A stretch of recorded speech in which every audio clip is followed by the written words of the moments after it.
ఎవరింట్లో అయితే నిత్యం కలహాలు జరుగుతుంటాయో అటువంటి వారు ప్రతిరోజు సింధూర ధారణ చేపడితే అన్ని రకాల దాంపత్య సమస్యలు తొలగిపోతాయి.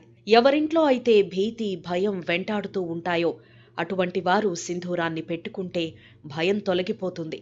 ఎవరింట్లో అయితే భార్యాభర్తలు, పిల్లల మధ్య సఖ్యత ఉండదో అటువంటి వారు సింధూరాన్ని పెట్టుకుంటే సుఖం, సంతోషం, ప్రశాంతత లభిస్తుంది. చిన్న పిల్లలకు బాలగ్రహ దోషాలు ఉంటే ఆ పిల్లలకు సింధూరాన్ని పెడితే భయం, భీతి, రోగ బాధలు ఏమీ దరిచేరవు. ఆరోగ్యవంతులుగా ఉంటారు. వివాహమైన కొత్త దంపతులు ఆంజనేయ స్వామి సింధూరాన్ని పెట్టుకుంటూ ఉంటే వారికి పిల్లలు కలుగుతారు. విద్యార్థులు ఆంజనేయ స్వామి గుడికి వెళ్లి సింధూరాన్ని పెట్టుకుంటే పరీక్ష సమయంలో చదివిన విషయాలన్నింటినీ మరిచిపోకుండా ఉంటారు. లో బీపీ ఉన్నవారు, రక్తహీనత సమస్యలతో బాధపడేవారు ఆంజనేయ స్వామి తీర్థాన్ని సేవించి సింధూరాన్ని నుదుటికి పెట్టుకుంటే ఆరోగ్య భాగ్యం సిద్ధిస్తుంది.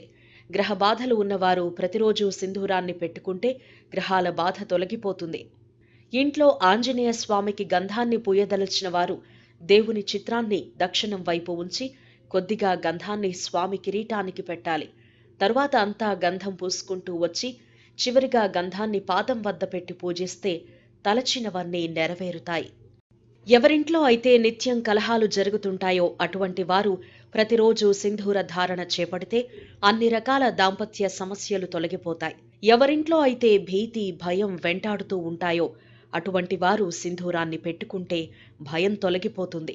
ఎవరింట్లో అయితే భార్యాభర్తలు, పిల్లల మధ్య సఖ్యత ఉండదో అటువంటి వారు సింధూరాన్ని పెట్టుకుంటే సుఖం, సంతోషం, ప్రశాంతత లభిస్తుంది.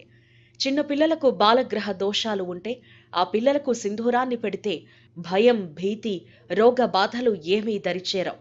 ఆరోగ్యవంతులుగా ఉంటారు. వివాహమైన కొత్త దంపతులు ఆంజనేయ స్వామి సింధూరాన్ని పెట్టుకుంటూ ఉంటే వారికి పిల్లలు కలుగుతారు. విద్యార్థులు ఆంజనేయ స్వామి గుడికి వెళ్లి సింధూరాన్ని పెట్టుకుంటే పరీక్ష సమయంలో చదివిన విషయాలన్నింటినీ మరిచిపోకుండా ఉంటారు. లో బీపీ ఉన్నవారు, రక్తహీనత సమస్యలతో బాధపడేవారు ఆంజనేయ స్వామి తీర్థాన్ని సేవించి సింధూరాన్ని నుదుటికి పెట్టుకుంటే ఆరోగ్య భాగ్యం సిద్ధిస్తుంది. గ్రహ బాధలు ఉన్నవారు ప్రతిరోజు సింధూరాన్ని పెట్టుకుంటే గ్రహాల బాధ తొలగిపోతుంది. ఇంట్లో ఆంజనేయ స్వామికి గంధాన్ని పూయదలచిన వారు దేవుని చిత్రాన్ని దక్షిణం వైపు ఉంచి కొద్దిగా గంధాన్ని స్వామి కిరీటానికి పెట్టాలి.